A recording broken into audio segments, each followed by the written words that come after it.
Hi friends, ఇది మా పాతిల్లు. నేను చెప్పినా కదా, పాతిల్లు కూడా మీకు వీడియో పెడతానని. మా పాతిల్లు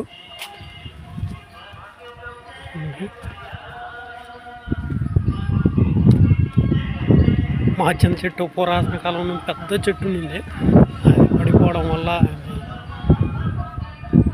మనకు గుడి కూడా దగ్గరే పాతింటి కాడ.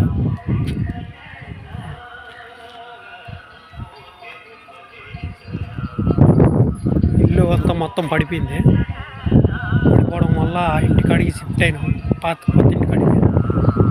మా బాత్రూమ్ బాగా చూడండి, మొత్తం చెత్త వేసి పైకి వచ్చేసి. ఇక్కడ మనకు స్థలం చాలా పెద్దది, వాడుకున్నది కదా స్థలం అంతా మందేను.